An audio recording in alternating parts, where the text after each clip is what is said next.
for the debate. And we are extremely happy that Hasna Bouaza is taking charge of that and is the leader of the debate. We are also, of course, very happy that people will take place in the debate itself. But Hasna will take over from me now, and I close with also wishing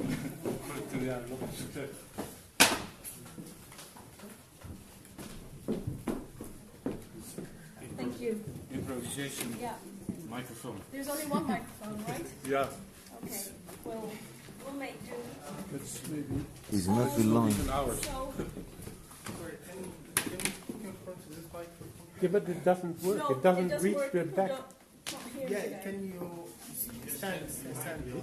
No, because there are people who will be sitting there, so you should have had at least 2 microphones. But we'll see what we can do. This is Let me just first introduce the speakers, and then we see how we're gonna do that.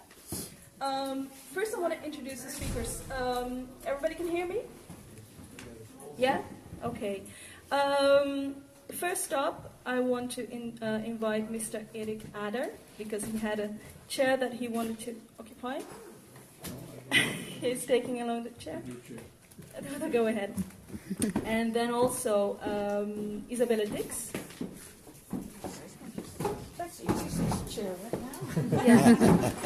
Murat Taimunti, leader of Denk Party. I'll introduce them a little bit more elaborately in a second. Sadet Karabulut.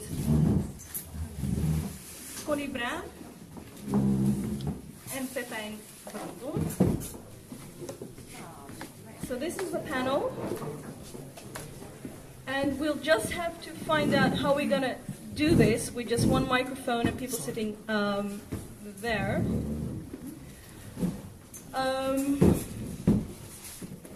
Before we start the actual debate, let me just say, whenever there's a discussion or a debate about Israel and Palestine, it's, emotions tend to get very tense and high. So I want to just ask everybody, we're just going to be talking today and talking in a constructive way, I hope.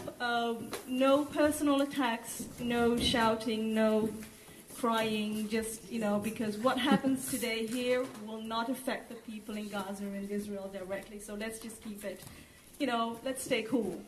Let's keep our cool. Just a very quick introduction once again. Pepijn Brandon, he's a senior researcher, International Institute of Social History. Sorry? I speak Arabic and I need somebody to translate. Oh, okay, I'll do that.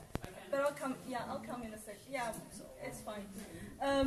But I think we also, you talked about the fear, right? People being afraid, and I think that's something we have to touch upon. And I want to ask Erik, because your father, right, saved 200, 300 people during the Second World War. So that fear and that trauma, that's something that plays a role. That's also part of the reason why this has been going on for so long, and the international community has not has had difficulty to come to terms, perhaps, if I can phrase it in that way, to with the situation and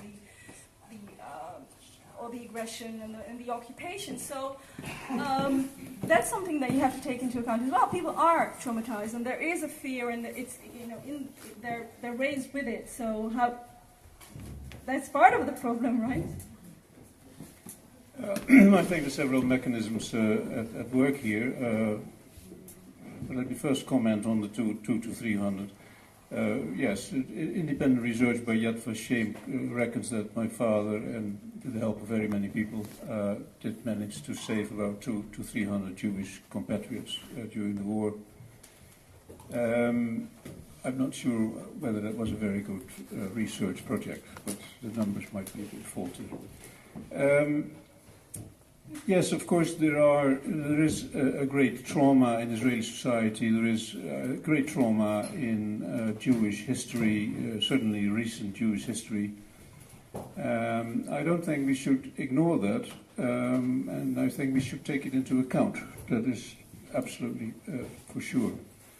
But the other side is that it is ruthlessly exploited by politicians in Israel. There is a cult of remembrance. There is, in so many ways, this is brought to the fore all the time, and when there are acts of violence committed by Palestinians, then there's very quickly references made to what happened in the Second World War, and I think Begin famously sort of talked about sort of Arafat as a second Hitler who had to be driven out of his bunker when he was in Beirut.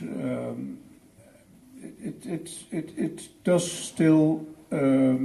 It's a very important part of the Israeli narrative, but it's also cultivated and it is also exploited for political purposes, and it is a major stumbling block in the way to finding a political solution, and it is a very big problem for the Israelis in the peace camp to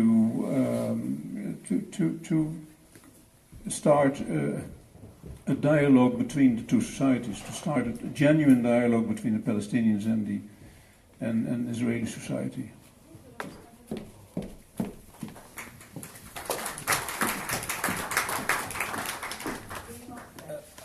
I want to react on.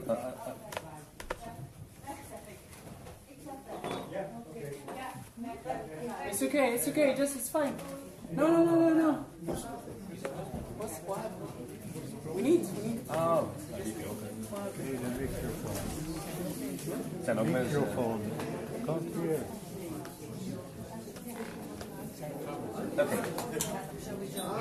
Okay. If I can have your attention, please. Look.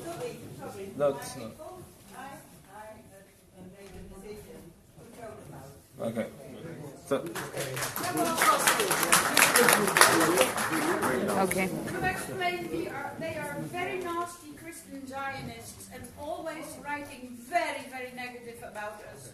So we better get rid of them. Yeah, slander. Yeah. Okay. They threw Okay. some Zionists out from here. If I can have your attention, please. Thank you.